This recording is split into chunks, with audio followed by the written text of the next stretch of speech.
Well, hello to this first flipped lesson, in this case on Pythagoras and the circle. And without further ado, let's get going. So here's our circle, here's a radius extending from the centre to a point on the circumference.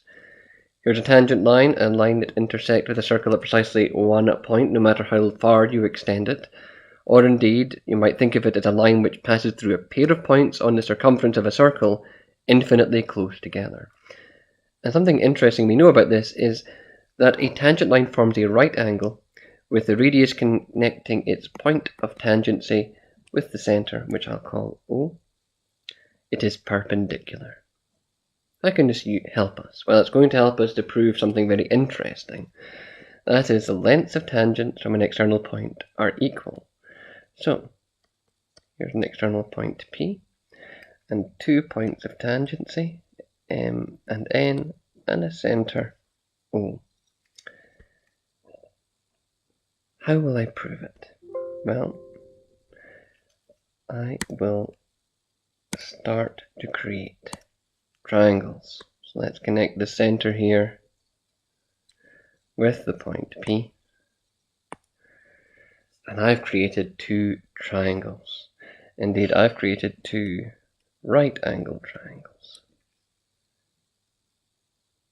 So let's set these 2 triangles. Let's set triangle PMO and triangle PNO. Well, I know they share the same hypotenuse, PO or OP, so I can instantly state that PO equals PO, and they both have a side formed by a radius. So in this case, OM must equal ON. Radius. Well, I have 2 sides same in both these right angle triangles. I can invoke what is called by RHS theory. Feel free to look it up. But basically it states what we might already know, that if we have 2 sides the same in a right angle triangle, by Pythagoras, the third side must be the same also. So, we have 2 sides the same, and so triangle PMO is congruent to triangle PNO. And by what do we call CSCT theory,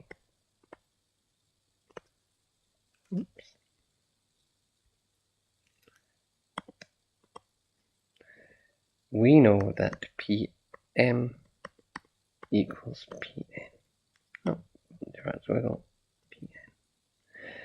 CSCT, corresponding sides, congruent triangles.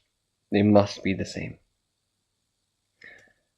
We call this the tangent kite. If you look at it, PMON, it makes a perfect kite. What will this help us to do? Well, look, here is an unknown side. I want to find it. Well, I'm going to assume these lines are tangents, the yellow lines. In most questions it will say if a line appears to be a tangent, assume it is, or it will explicitly set something as a tangent. So let us draw a radius here, and I know it must be a right angle. I know by the rule I just proved, approaching a common point, that this must be 20 as well. And I know the radius is 10. Well, let's label up. I know by Pythagoras that the square of the hypotenuse is equal to the sum of the squares of the other 2 sides. Let's label up. This must be C. It is the hypotenuse. This can be B, and this can be A. So, 10 squared plus 20 squared equals the square of the hypotenuse. That is 100 plus 400 equals C squared, or C squared equals 500.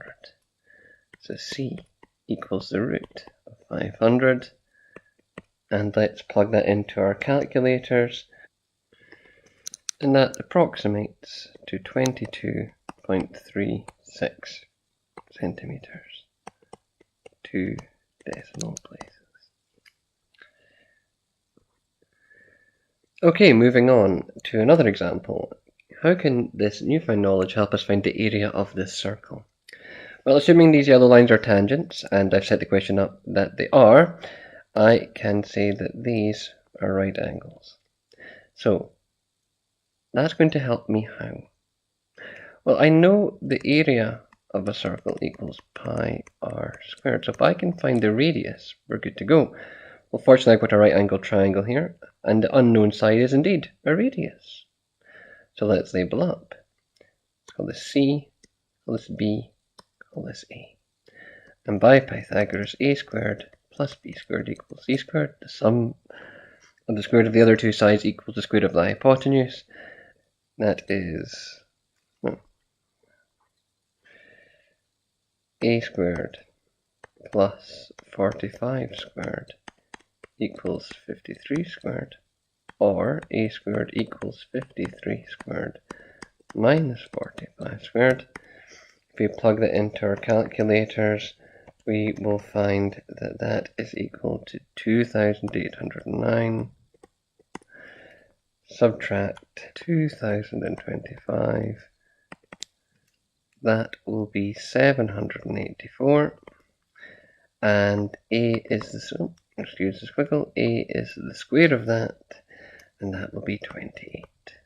I'm not forgetting centimeters. You can confirm that on your own calculators if you wish. Am I done? Well, no, I found the radius, but I haven't found the area.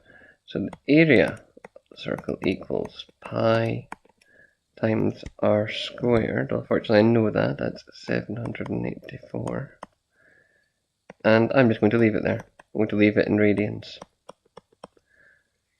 Much more accurate than me trying to approximate pi. Okay. So here we are. Thank you for watching. I hope you've enjoyed it. Do rewind and watch more if you need to. And I look forward to hearing something interesting about Pythagoras when I see you next. Bye for now.